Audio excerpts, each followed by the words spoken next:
Our story begins in a place that once buzzed with life and vibrant energy, the ancient N'Tumo village.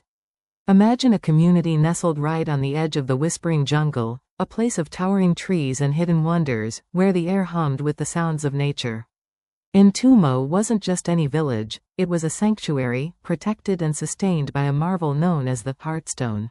Think of the Heartstone like the village's very own beating heart, a giant, mystical gem buried deep within the earth that pulsed with a warm, life-giving light. For generations, its steady glow ensured the river flowed, the soil remained rich, and prosperity bloomed like the jungle flowers after a rain. It was the source of everything good. In this thriving community, we meet Kaelan. He was a young warrior, strong and capable, with broad shoulders and hands calloused from axe and spear. You'd think he'd be the picture of confidence, but there was a quiet sadness in his eyes, a shadow that seemed to follow him. He carried the burden of a past misstep, a mistake made during a crucial hunting ritual. It wasn't that he was weak, but a moment of hesitation or a wrong decision had cost the village dearly, perhaps spooking a spirit deer meant for blessings, or failing to secure a vital resource. Though no one openly shunned him, Kaelan felt like an outcast, a lone wolf among his kin, despite his undeniable physical prowess. Life in N'Tumo flourished under the wise guidance of elder shaman Zola. Her eyes, ancient as the jungle itself, held the wisdom of generations, and her voice, a soft rustle of leaves, could calm the fiercest storm. She was the village's anchor, her rituals and knowledge binding them to the land and the Heartstone. But then, a creeping dread began to settle over the land, subtle at first, like a chill breeze on a warm day. The Heartstone, once a steady beacon, now seemed tired. Its vibrant, pulsing light, which had always glowed like a warm fire in the heart of the village, started to flicker weakly, its brilliance dimming to a faint whisper. And as the Heartstone's light faded, so too did the vitality of N'Tumo. The life-giving river, which had always tumbled with joyous energy, began to dwindle, its banks revealing cracked mud like old, broken pottery. The fertile soil, once so generous, turned brittle and dusty. First, it was the livestock, the goats and chickens grew listless, their eyes dim. Then, a chilling sound started to replace the children's usual laughter, a persistent cough, a sickness unheard of for generations. The vibrant songs of joy and prosperity that once echoed through N'Tumo slowly faded, replaced by the heavy silence of worry and a cold, grasping fear. The very essence of the village, once so full of life, was beginning to whisper its last breath. The air in the elder shaman's hut was thick with the scent of burning herbs and ancient worry. Elder Zola, her face a roadmap of wrinkles carved by a lifetime of wisdom and recent anxieties, knelt before a flickering fire. Her hands, gnarled but steady, moved with purpose, scattering dried petals and whispering incantations that had been passed down through generations. This wasn't a routine ceremony, this was a desperate plea, a Hail Mary passed to the unseen forces that governed their world. The Heartstone weakens, she rasped, her voice raw. I feel its pulse falter, like a drum slowly losing its beat. As the smoke curled and danced, Zola plunged her sight into the swirling patterns, seeking guidance from the ancestral spirits. It wasn't an easy conversation. The spirits spoke in riddles and fragmented images, like trying to piece together a story from torn scraps of paper. But the message, though disjointed, was clear and chilling. The Heartstone, the very core of their land's spiritual energy, think of it as the giant, beating heart that gives life and magic to everything, was being drained. Imagine a silent, invisible thief slowly siphoning water from a well, or a tiny crack in a dam that lets precious energy leak away. That's what was happening. This unseen force was not natural. It was a malevolent presence, lurking deep within the treacherous, vine-choked expanse of the whispering jungle. The spirits showed Zola glimpses of it, a writhing, shadowy entity, a monstrous growth born not of evil, but of profound imbalance. It was like a twisted plant that grows out of control in neglected soil, its roots choking everything around it. There was hope, the spirits revealed, but it came with a heavy burden. The only way to save the Heartstone, to rekindle its failing light, lay with the Chosen One. This wasn't just any warrior. The prophecy spoke of a soul both pure of heart, yet marked by struggle. Think of it like a perfectly crafted sword that's been tested and proven strong in countless battles, not one fresh off the forge, shiny but untested. This warrior would be no stranger to hardship, having faced their own inner demons and emerged stronger, not broken. This chosen one would have to undertake the spirit quest, not just a physical journey through dangerous lands, but a profound journey within themselves, a trial of spirit and will. Its purpose was singular: to reawaken the Heartstone, to reconnect it to the ancient energies of the world. The prophecy continued, describing this warrior as one who walks between shadows and light. This meant someone who understood both the good and the bad in the world, who wasn't naive but also wasn't corrupted. They could see both sides of the coin, understanding the complexities of life. Even more cryptically, their spirit is a bridge to the ancient guardians, implying they had a unique connection to the long-forgotten wisdom and power of their ancestors, like a clear path opening to a dusty, powerful library of knowledge. As Zola relayed the spirit's words to the gathered elders, their faces tightened with grim understanding. The quest was monumental, fraught with unknown dangers lurking in the jungle's shadows. But the most unsettling part was the description of the chosen one. They looked at their most revered, their strongest warriors, men and women of incredible skill and courage. Yet, none of them seemed to perfectly fit the cryptic, paradoxical description. Who among them walked between shadows and light? Who was pure of heart, yet etched with struggle? The true hero, it seemed, was yet to be found, and time was running out. Imagine a village cloaked not just in the fading light of dusk, but in a heavy blanket of worry. Everyone was there, huddled close in the central clearing, their faces etched with the kind of fear that whispers of scarcity and unseen threats. Old Zola, the village elder, stood at the center, her voice raspy but clear, reciting an ancient prophecy, words that spoke of a turning point, a choice that could either save or doom them. The air was thick with desperation, hanging heavy like a summer storm about to break. As Zola's words hung in the silence, a hush fell over the crowd, thick and heavy. Then, something incredible happened. From the shadowy edge of the jungle, a shimmering, luminous serpent began to emerge. This wasn't just any snake, this was a star-scale serpent, a creature so rare it was almost mythical. Its scales glowed with an ethereal light, pulsating softly like captured starlight.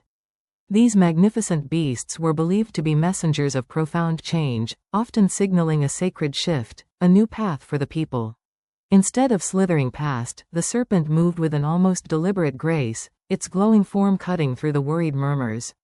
It headed straight for one person in the crowd, Kaelan, a young man who usually tried to keep to the shadows, avoiding the direct gaze of others. The serpent wound its way directly to his feet, its bright scales reflecting in his stunned eyes. It didn't strike or threaten, instead, it began to coil gently around the shaft of his well-worn spear, its light illuminating the scarred wood. Then, as quickly as it had appeared, the radiant creature uncoiled and vanished back into the earth, leaving behind a single, radiant gift, a star-shaped scale. It glowed with an inner light, shimmering right where the serpent had rested on Kaelan's spear.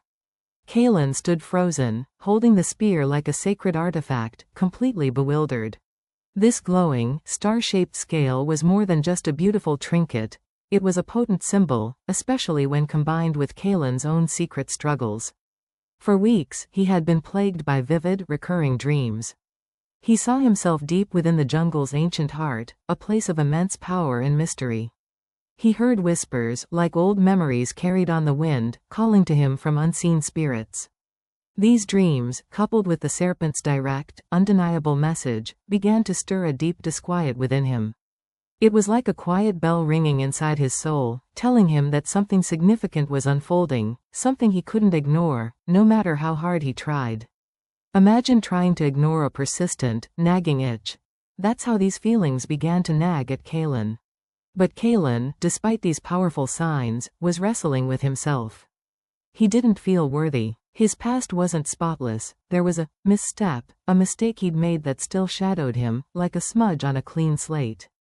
He questioned why he would be chosen for anything important, let alone something heralded by sacred omens. He carried his past like a heavy stone in his pocket, always there, weighing him down.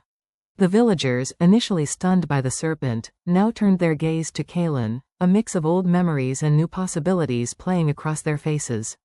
Even Django, the formidable warrior chief, a man whose judgment was as solid as the ancient stones, watched Kaelan with a renewed interest. It was a look that weighed Kaelan, not with suspicion, but with a new, thoughtful consideration. Some whispered with hope, seeing the serpent as a sign of salvation for their desperate village. Others, however, remembered Kaelan's past misstep, that moment when he'd strayed from what was expected, and their skepticism was clear, like dark clouds threatening to eclipse the glimmer of hope. It was like looking at a coin. One side showed bright, urgent hope, the other, the long shadow of doubt. The air had changed. Kaelan was no longer just a quiet young man trying to blend in. He was now Kaelan of the Serpent, a puzzle piece suddenly dropped into the heart of their ancient prophecy, whether he liked it or not. Imagine the air in Zola's hut, thick with the scent of herbs and ancient wisdom. Kaelan, still reeling from the strange, vivid dreams and the unsettling visit from the mythical serpent, felt a chill run down his spine when Zola's voice, like a whisper carried on the wind, called him forth. He knew, deep down, that something momentous was about to unfold. When he stepped inside, Zola, her eyes like pools of ancient starlight, didn't waste a moment. She fixed him with a gaze that seemed to see right through him, not just to his heart, but to the very fabric of his soul. Kaelan, she began, her voice resonating with an unearthly calm, the whispers of the spirits have grown into a roar.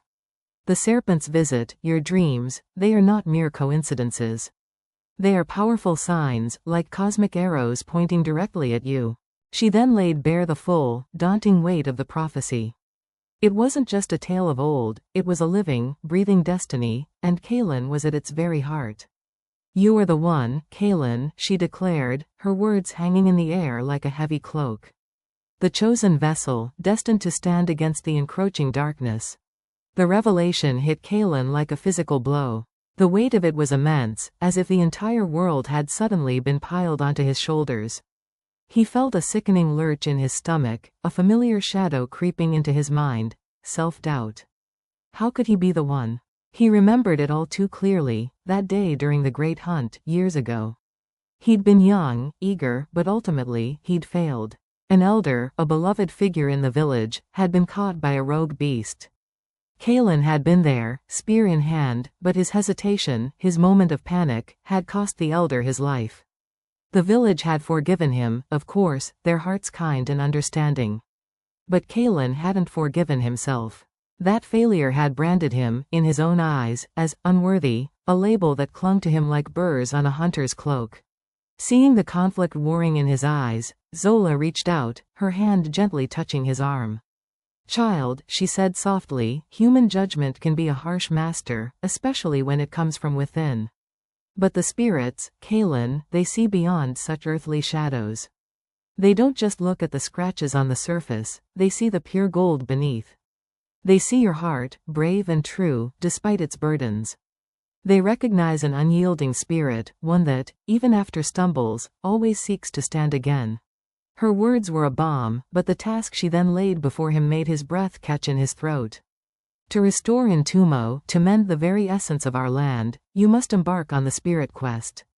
Her gaze intensified. You must journey into the forbidden heart of the whispering jungle, a place where ancient trees hold secrets and the very air hums with forgotten magic. Your destination is the wellspring of echoes, a sacred pool where time itself seems to ripple. There, she continued, you must retrieve the Tears of Lumina. These are not ordinary crystals, Kaelan. They are 3 sacred gems, each rumored to hold the essence of life itself, like concentrated starlight bottled by the ancient gods. Only these tears, infused with such potent energy, can restore our ailing Heartstone. The urgency in her voice left no room for argument. You must return before the moon cycle completes, Kaelan. That gives you scant time. Fail, and the Heartstone will fracture beyond repair. Fail, and N'Tumo, our home, will fall into an eternal shadow. The weight of destiny was no longer just on his shoulders, it was in his hands, fragile and terrifying. Kaelan looked at Zola, then out towards the daunting jungle, 1,000 questions and fears swirling within him. He was the one. And now, he had to prove it. The air was still, thick with the pre-dawn hush that always settled over N'Tumo just before the world woke up. For Kaelan, though, sleep had been a stranger. He stood at the edge of his home, his pack slung over one shoulder, a knot of dread and exhilaration twisting in his gut. His journey was about to begin, and with every breath, he could feel the comfortable, known world of his village shrinking, preparing to give way to something vast and unpredictable. You know that feeling, right? Like standing on the very edge of a high diving board, knowing the plunge is inevitable. That's how Kaelan felt, a mix of pure, raw fear that made his hands tremble, but also a stubborn, quiet resolve, like a tiny spark refusing to be extinguished. His eyes, though wide with apprehension, held a glint of steel. His goodbyes were a wrench. He hugged his mother tightly, smelling the familiar scent of herbs and wood smoke that always clung to her. Then came Lyra, his younger sister, barely old enough to reach his waist. Her small hand clutched his tunic, her eyes, huge and brown, fixed on him with a belief so pure, so unwavering, it made his own doubts feel almost selfish. "You'll come back, Kaelan," she whispered, her conviction a fragile but powerful shield against his own fears. It wasn't a question, it was an absolute truth in her young mind, and it hit him harder than any tear could have. Django, the village elder and Kaelan's mentor, offered a different kind of farewell. He simply stood, arms crossed, his gaze like flint. "Prove yourself, Kaelan," he rumbled, his voice low and challenging. It wasn't a cruel taunt, but the kind of blunt push a master gives a promising apprentice, a clear message that this wasn't just an adventure, but a test. It was Django's way of saying, "I believe in you, now go show me why." Just before the final step, Zola, the village's wise woman, approached. Her face was etched with age, but her eyes sparkled with an ancient knowing. She performed a powerful purification ritual, chanting softly as the scent of burning sage filled the air. It felt like a warm, invisible current washing over him, imbuing him with the ancestral blessings of their people, a silent promise from generations past that he wasn't truly alone. Then, she placed something cool and smooth into his palm, a river-worn stone, perfectly round, pulsing faintly with a gentle, inner light. "This," she explained, "will be your guide and your protector. Let it remind you of the river's constant flow, always finding its path, always connected to its source." It was like holding a tiny, ancient heart, beating just for him. With a final, deep breath, Kaelan stepped across the village threshold, that invisible line separating home from the great beyond. Instantly, the change was palpable. The jungle's ancient, humid breath enveloped him, like stepping into a vast, living greenhouse. The comforting sounds of N'Tumo, the distant chatter, the clink of a pot, a child's sleepy cry, faded behind him, swallowed by the dense foliage. In their place arose the symphony of the unknown, the buzzing hum of unseen insects, the rustle of leaves, the curious chirps and distant calls of creatures he couldn't name. The world was suddenly bigger, wilder, and utterly new. His journey had truly begun. Kaelan's journey didn't begin with a grand fanfare, but with the quiet, overwhelming embrace of the jungle. It wasn't just a collection of trees, it was a living, breathing labyrinth, a colossal green cathedral where ancient trees towered so high their leafy crowns formed a ceiling, blocking out much of the sun. Imagine walking into a giant, incredibly humid greenhouse that stretched for miles in every direction, and you're getting close. Tangled vines, thick as an anaconda's body, snaked and coiled everywhere, creating a dense curtain that made every step a deliberate, often challenging, act of navigation. Shadows danced and played tricks on Kaelan's eyes, constantly shifting and morphing, making him feel like he was always being watched. He quickly learned that this jungle held secrets far older than himself. He'd stumble upon ancient paths, barely visible beneath a century of moss and fallen leaves. Some were clear, leading him deeper into the verdant heart, while others seemed to simply vanish into an impenetrable wall of foliage, like a riddle left unsolved. It was like following forgotten recipes in an old cookbook. Some instructions were clear, others were smudged or missing, forcing him to guess. And then there were the whispers. They weren't just the rustling of leaves or the chirping of unseen insects. No, these were distinct, a playful giggle that seemed to echo from an empty space, a low, guttural growl that raised the hairs on his neck, or a soft, almost human sigh that brushed past his ear. These were the jungle spirits, he realized, not just guiding him with a gentle nudge, but also testing his mettle, like mischievous children playing hide and seek with his courage. Sometimes they felt like a subtle radio signal, just on the edge of comprehension, giving him a hint. Other times, they were a blaring siren, warning him of danger. His first real tests came quickly.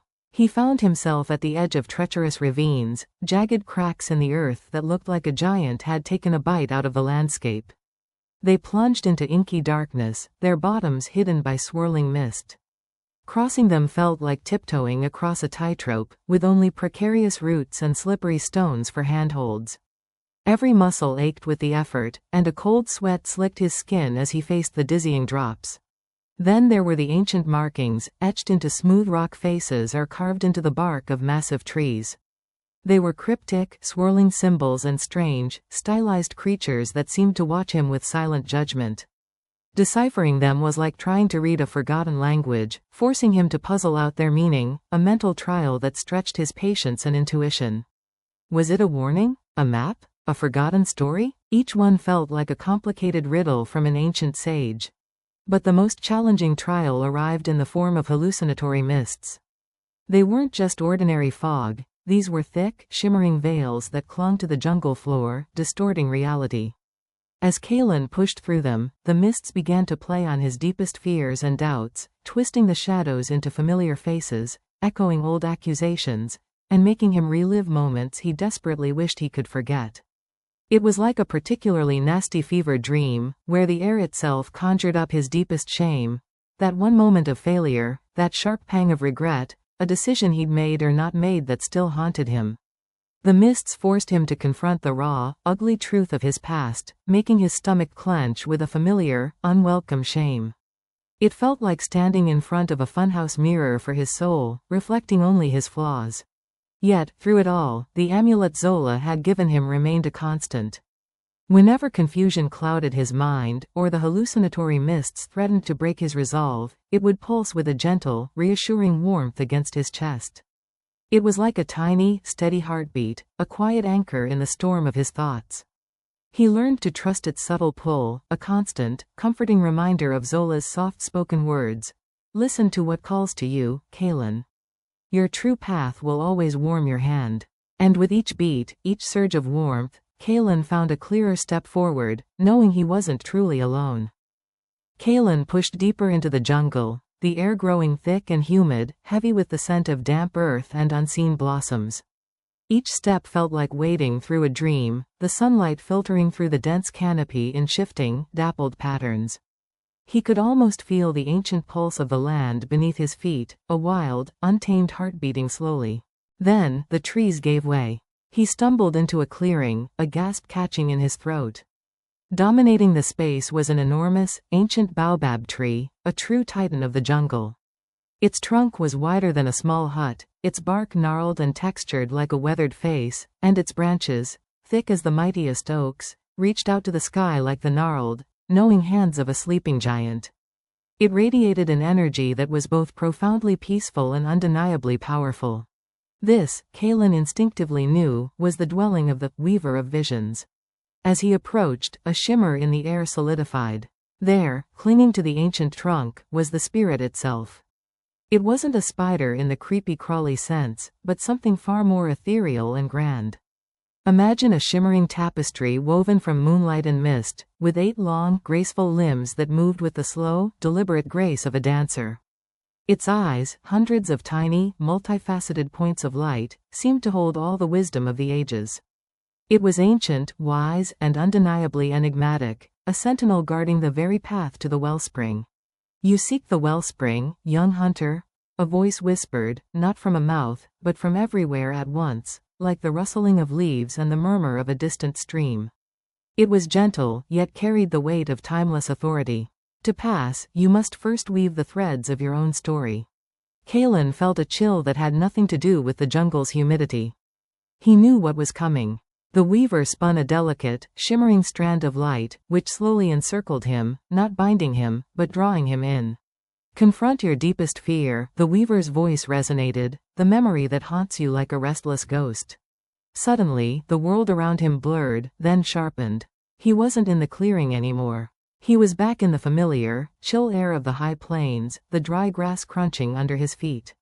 He could smell the dust, the scent of the wild boar they were tracking.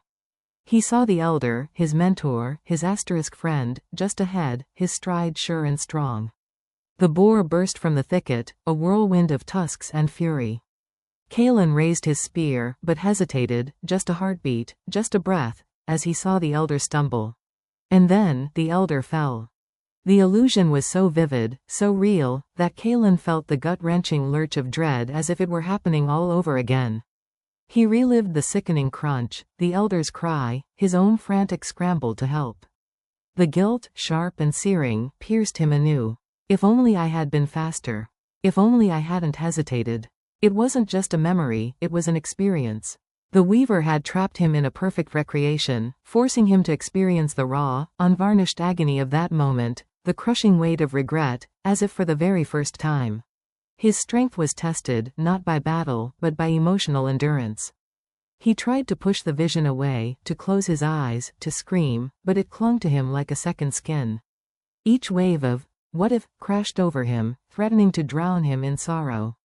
This wasn't about physical might, it was about the resilience of his spirit. He wrestled with his shame, his mind screaming, "No. I can't do this again." But the weaver's presence was a calm, unyielding force. It didn't judge, it merely presented. It was as if the spirit was saying, "Look at it.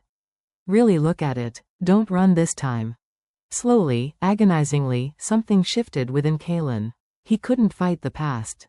It was already woven into the fabric of his life. Trying to erase it was like trying to unweave a thread from a finished cloth. It would only unravel everything. He had to accept it, not erase it. He had to understand that failure, however painful, wasn't the end. It was part of growth, a harsh teacher that carved lessons into the soul. He focused on the elder's face in the illusion, not the fall, but the peaceful expression that had settled upon it afterward, the wisdom in his eyes even in death. He remembered the elder's teachings, that a hunter learns more from a missed shot than a perfect one, that the forest always offers another chance. A quiet voice, his own inner voice, began to speak to him, like a soothing balm over a raw wound. You did your best in that moment. You learned, you loved him, and you carry his memory, not his burden. It was a struggle, a truly monumental effort, but Kaelan started to forgive himself. He wasn't letting himself off the hook, he was accepting the reality of what happened and acknowledging his own humanity, his own capacity for error. He allowed the pain to wash over him, but this time, instead of being crushed by it, he let it flow through him, like water finding its way around a stone.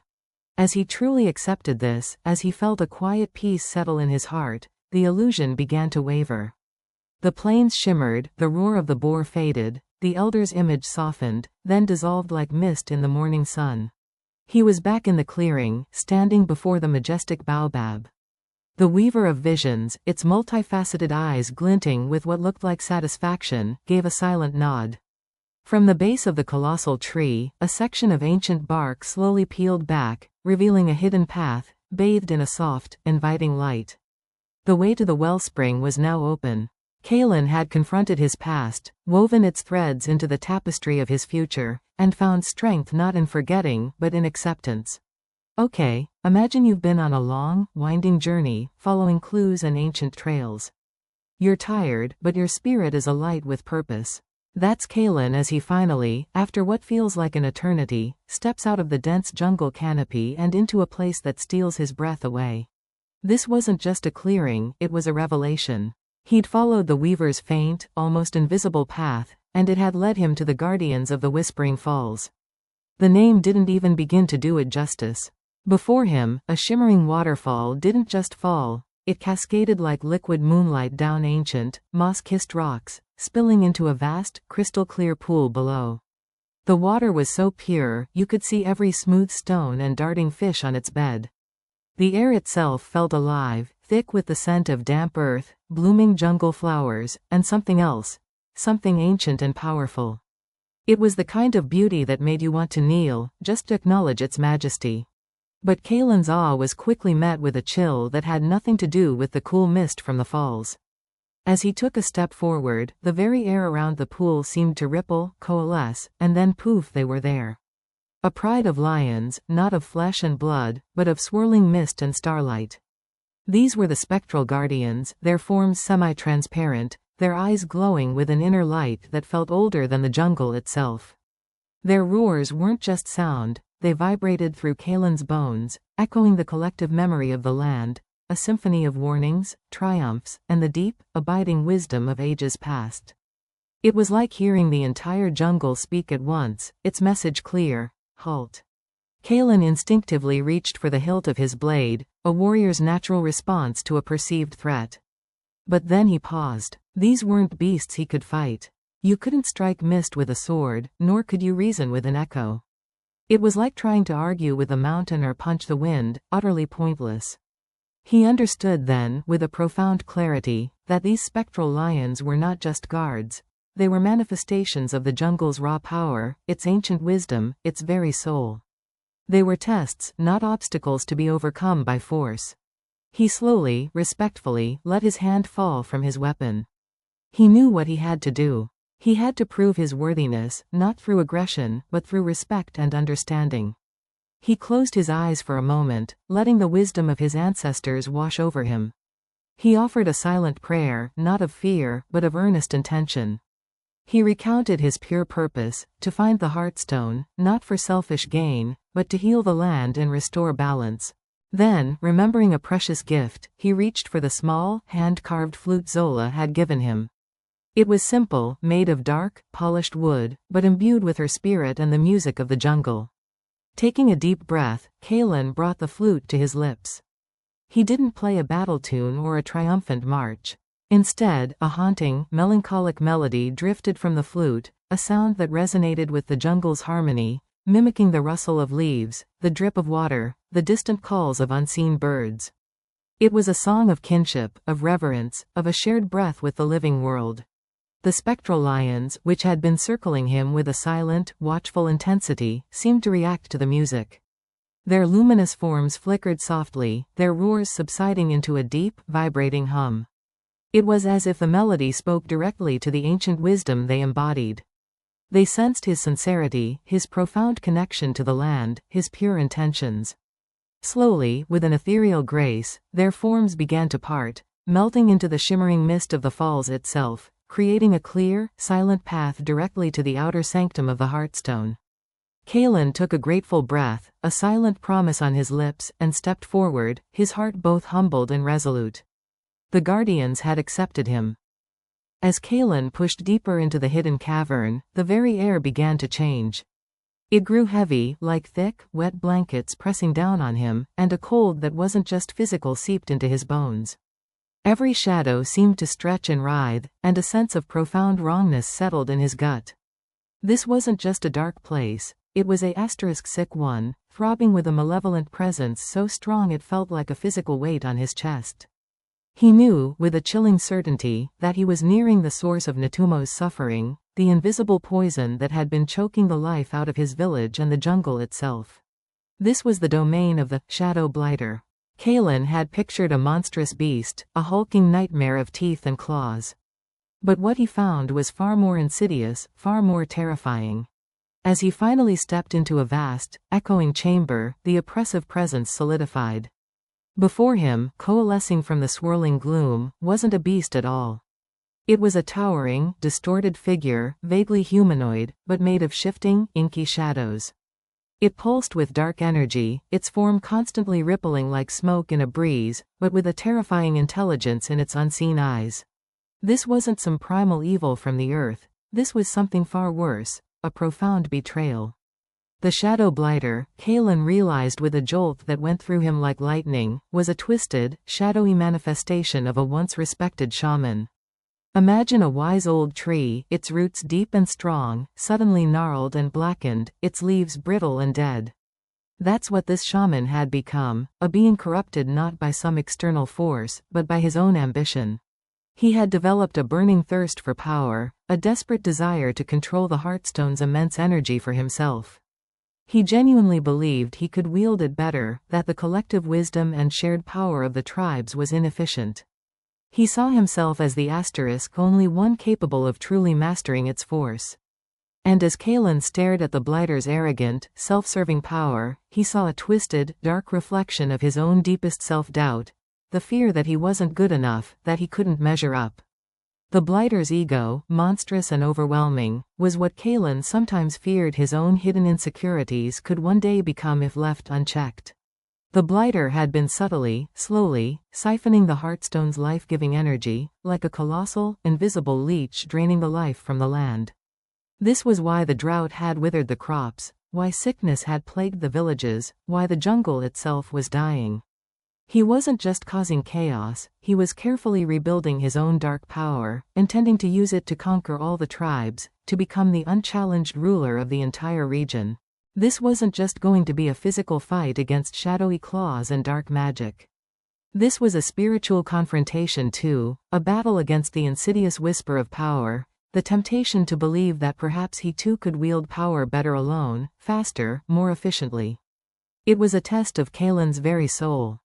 Then, a final, chilling revelation struck Kaelan, piercing through his memories like a spear. He remembered the defining moment of his youth, the agonizing shame of his first hunt where he missed a vital shot, leading to a profound crisis of confidence. He had always blamed his own clumsiness, his lack of focus. But now, he understood. That moment wasn't an accident. It was an illusion, a subtle, psychological trick cast by the shadow blighter from afar.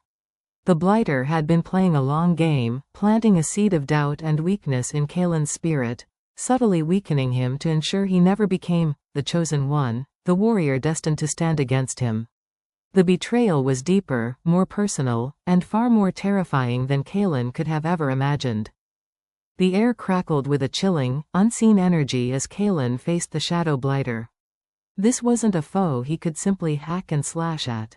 Imagine trying to catch smoke with your bare hands. That's how elusive and terrifying the blighter was. Its form writhed and shifted, a swirling vortex of shadows that seemed to absorb all light and hope.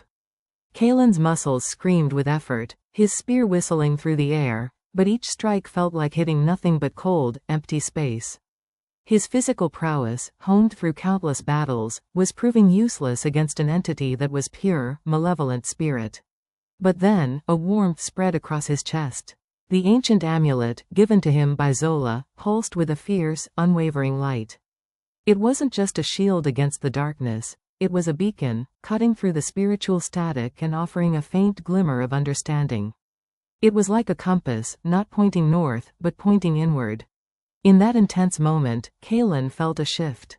Brute force was a blunt instrument, and this foe required something far more precise. It was like trying to put out a fire by throwing rocks at it. You needed water, a different kind of solution.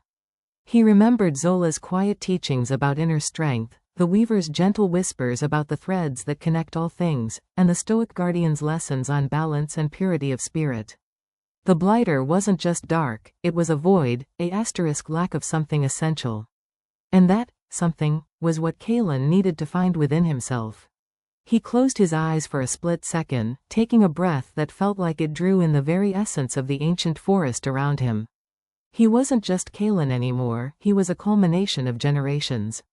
He focused his own pure spirit, not as a lone spark, but as a roaring bonfire fueled by the collective strength of his ancestors. It was as if every protective hand, every wise gaze, every brave heart that had come before him suddenly aligned, pouring their essence into his core. Think of it like a massive river, all its tributaries feeding into one powerful current, and Kaelan was that current. His spear, once a weapon of steel and skill, began to hum with an otherworldly resonance. It wasn't just iron and wood anymore, it became a conduit, a pipeline for that pure, ancestral light. He wasn't aiming to kill in the traditional sense, but to purify, to pierce the darkness with truth. With a renewed sense of purpose, Kaelan lunged, not with a warrior's roar, but with a silent, focused intent. His spear, glowing with an intense, clean light, drove straight towards the blighter's core, a dark, pulsing orb that seemed to be the heart of its shadowed existence. A deafening, soul-wrenching scream tore through the air as the light-infused spear pierced the blighted core. The blighter's amorphous form buckled, then dissolved into wisps of shadow, like smoke vanishing into the dawn. Where it had been, 3 shimmering objects now floated, pulsating with ethereal light, the 3 Tears of Lumina. Each one glowed with a soft, captivating radiance, holding the promise of hope and renewal. As Kaelan reached out and touched the tears, a profound transformation occurred. The ground before him rippled, not with water, but with liquid light. It parted, revealing the wellspring of echoes. Imagine looking into the most ancient, purest mirror, and instead of just seeing your own face, you see the faces of every ancestor who ever lived, stretching back into eternity. They weren't ghosts, but vivid, shimmering reflections. Zola, the Weaver, the Guardians, and countless others he recognized only through their gentle smiles and the deep, knowing warmth in their eyes. They nodded, a silent chorus of approval, their gazes filled with pride and a quiet understanding. It was a moment of profound connection, a powerful download of spiritual energy and reassurance. They didn't speak words, but their presence was a surge of strength, a final, clear guidance for the arduous journey that still lay ahead. Kaelan wasn't alone, he was part of an unbroken chain, carrying the light of generations into the uncertain path home. So, Kaelan finally has the Tears of Lumina. Imagine the relief, but also the immense pressure. He's tucked those precious, shimmering tears safely into a sacred pouch, and now, the real race begins, getting them back to N'Tumo. It's funny how perspective changes things. Remember how sometimes when you're really stressed, everything feels against you? And then you find a solution, and suddenly the path ahead, though still hard, feels possible? That's a bit like what Kaelan felt. The dense, sprawling jungle, which had felt like a suffocating enemy on his journey to the tears, now seemed to shift. Its whispers, once a stern warning to turn back, now rustled like friends cheering him on from the sidelines, urging him forward. It was as if the ancient trees themselves recognized the life-saving magic he carried. But here's the catch. The path ahead was far from a stroll in the park. That ancient energy source, the Heartstone, was fading fast. Think of it like a powerful battery running critically low. When a battery dies, things often go a bit haywire, right? Well, the jungle's delicate balance was completely out of whack. It had become a wilder, more unpredictable beast, its mood swings intense and dangerous. Nature's fury unleashed. Kaelan didn't just face the usual jungle perils, he faced its amplified, desperate struggles. One moment, he was navigating a familiar winding path, and the next, the air filled with a thunderous roar, like 1,000 drums beating at once. A flash flood. It wasn't just water, it was a liquid wall, a raging torrent ripping through the terrain, eager to swallow everything in its path. Imagine standing on a train track and seeing a freight train barreling towards you. That's the kind of unstoppable force Kaelan suddenly had to outwit, scrambling for high ground, his heart hammering against his ribs. Then, just when he thought he'd escaped the water's grasp, the very ground seemed to rise against him. A shadow detached itself from the dense foliage, a territorial spirit beast, a creature of pure, raw jungle energy, its eyes burning with fury. It wasn't just an animal, it was an embodiment of the jungle's pain and aggression, guarding its territory with primal force. Trying to reason with it was like trying to argue with a thundercloud. Kaelan had to use every ounce of his cunning and agility just to survive its relentless attacks. The unrelenting clock. But the biggest, most relentless threat wasn't a flood or a beast, it was the invisible, ticking clock. The moon cycle was almost complete, and with each passing moment, N'Tumo grew weaker, its life force draining away like sand through an hourglass. Kaelan's muscles screamed in protest, his lungs burned, and exhaustion was a heavy cloak trying to pull him down. Yet, he pushed through. Why? Because etched into his mind were the faces of his people. He saw their fear, their fading hope, their trust in him. He saw Lyra, her quiet strength, and Zola, her vibrant spirit dimming with each passing day. That feeling you get when you're utterly exhausted but then remember why you started. Maybe it's finishing a big project for someone you care about, or running that last mile of a marathon. Kaelan's fuel wasn't just physical, it was pure, unadulterated love and responsibility. Their desperation became the rhythm of his own pounding heart. And deep in his sacred pouch, the Tears of Lumina weren't just inert stones. They were tiny, living heartbeats, pulsing with an increasing urgency. Think of them like a personal GPS, vibrating faster as you get closer to your destination, but also reminding you how crucial every single second is. They urged him faster, whispering of the dwindling time and the immense hope they carried. Kaelan was no longer just a man running, He was hope itself, racing against a deadline set by the moon and the very breath of his village. Imagine a world plunging into utter darkness, not just because the sun has set, but because its very life force is flickering out. That's precisely where the village of N'Tumo found itself. The Heartstone, their ancient protector and provider, was barely glowing, like a single dying ember on a cold hearth. The last sliver of the moon had just vanished from the sky, leaving the village in a profound, chilling darkness that felt less like night and more like the absence of hope itself. Sickness whispered through the homes, the river was a mere trickle, and the once vibrant plants hung limp and brown. N'Tumo was a body without a pulse, a plant wilting away, facing its final, desperate moments. Then, a rustle from the dense jungle, a sound so faint it could have been a ghost. Out of the inky blackness, Kaelan emerged. He was a sight of raw endurance, clothes torn, face smudged with dirt and streaked with blood, every muscle screaming in protest. Yet, despite his weariness, despite the bruises that marred his skin, his eyes held a fierce, triumphant glint. And clutched in his hand, glowing with a soft, ethereal light that seemed to defy the surrounding gloom, were the Tears of Lumina. They shimmered like captured starlight, tiny beacons of impossible hope. A profound, breathless silence fell over the desperate villagers gathered around the dying Heartstone.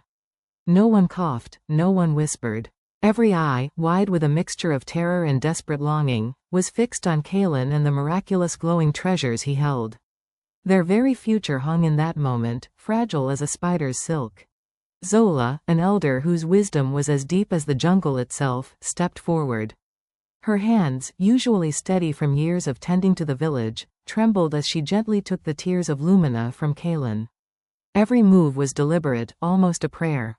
With infinite care, she placed the glowing gems within the Heartstone's dim core, a sacred offering. For a heartbeat, nothing. Then, a blinding light erupted, not harsh, but gloriously warm and alive. It wasn't just light, it was a wave of pure, living energy, washing over N'Tumo like a comforting blanket after a long, cold night. The oppressive shadows, which had clung to every corner and whispered doubts into every heart, recoiled and vanished. The coughing fits that had plagued the sick faded into healthy breaths, faces that had been pale and drawn flushed with a healthy color. It was as if a powerful, ancient medicine had been poured over the village, instantly chasing away the lingering sickness. The Heartstone itself pulsed, no longer a dying ember but a magnificent, vibrant heart beating with renewed power. It hummed with a deep, resonant song, its brilliant light now a steady, life-giving glow. Its energy flowed outwards, like a river bursting its banks with vitality. The parched earth drank greedily, cracks mending, dry soil softening. And the river, which had been a sad whisper, surged back to life, its waters clear and sparkling, gurgling with a renewed song. It was like watching a powerful, ancient battery, utterly drained, suddenly recharged to full power, its energy flooding every circuit. As the light embraced everything, Kaelan, his mission complete, his body pushed beyond its limits, finally collapsed. He hit the ground not with a thud of despair, but with a sigh of profound, utter peace. He was exhausted, yes, but filled with the quiet joy of knowing he had succeeded. Around him, the village erupted. Cheers, shouts of joy, weeping, and laughter blended into a beautiful symphony of relief. Villagers hugged each other, danced in the revitalized light, and some simply fell to their knees in gratitude, their savior returned, their village reborn. As the days gently melted into weeks, a profound transformation began to sweep through N'Tumo, the very heart of the village beating with renewed vigor. Remember that feeling when you've been sick, and finally, you start to feel better, energy slowly returning?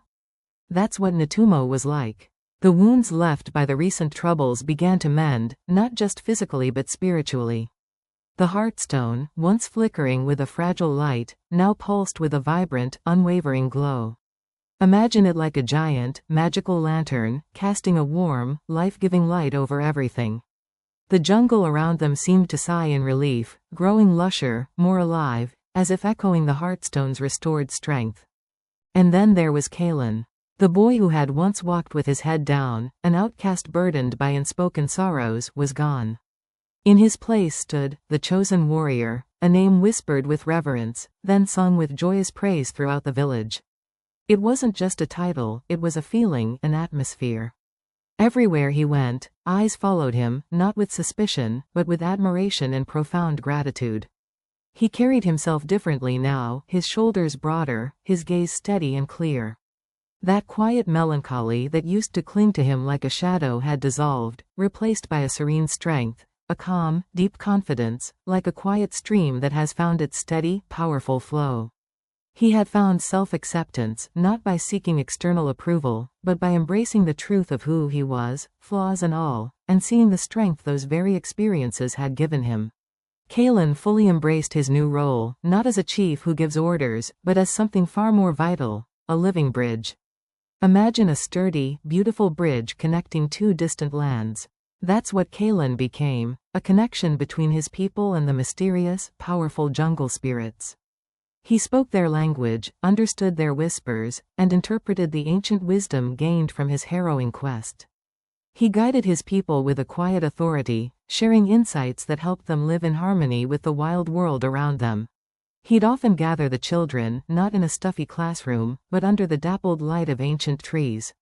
With eyes shining, they'd listen as he taught them lessons far deeper than just hunting or gathering. He spoke of respecting nature, not just as a resource, but as a wise, living friend, like a gardener who nurtures their plants, understanding that to take, you must also give back. And perhaps his most profound teaching was about true strength. He'd tell them it wasn't about the biggest muscles or the loudest voice, but about what lies deep inside, the courage to face your fears, the grace to accept your flaws, and the wisdom to embrace your unique path in life, like the strong roots of a tree, hidden beneath the ground but vital for its towering strength. Kaelan had truly stepped into his destiny. He was no longer just a warrior, he was the guardian, the living embodiment of the beautiful, delicate dance between humanity and the wild, showing everyone that when we listen, learn, and love, people and nature can not just coexist, but truly thrive together, like a perfectly balanced song echoing through the jungle.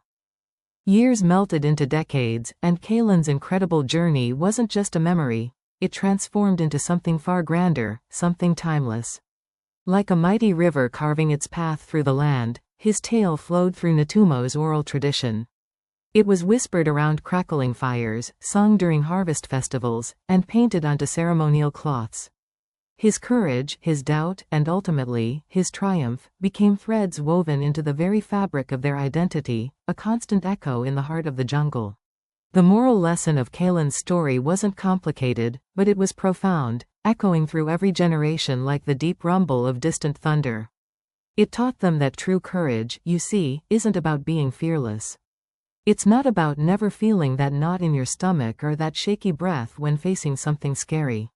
No, true courage, the elders taught, was about feeling that fear, acknowledging it, and still taking that first wobbly step forward. It was about accepting your own unique path, like a river accepting its bends and rapids, knowing they all lead somewhere. It meant embracing every part of yourself, the strong bits, the wobbly bits, the wise bits, and the bits that still made mistakes. Just like a tree whose branches aren't perfectly straight but still reach for the sun, they learned to love their own perfectly imperfect journey.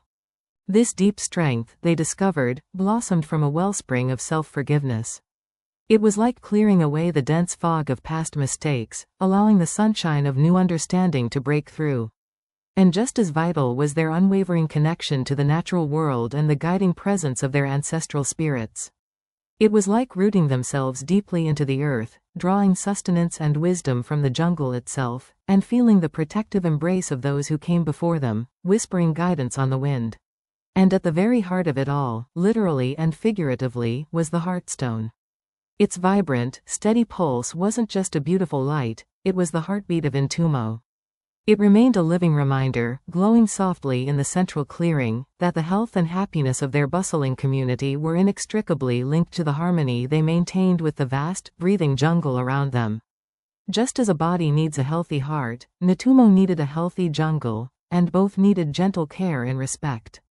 The Heartstone was also a beacon of hope, forever reminding them that sometimes, the spirits choose the most unlikely individual to carry the greatest burdens and bring about the greatest good. Not always the strongest warrior or the loudest voice, but often the one with the purest heart, ready to listen and learn. Kaelan himself, now an elder with wise eyes and a gentle smile, lived to see his village thrive. His hair, once dark, was now a snowy white, his hands gnarled by time and toil, but his spirit remained as vibrant as the heartstone he once protected. He wasn't just a leader, he was a living testament to the power of a pure heart, the strength of self-acceptance, and the unwavering belief of the jungle spirits in their chosen one. His story wasn't just a tale, it was a promise, whispered on the jungle breeze, that courage can be found in the quietest corners, and that even the smallest flame can light the way home.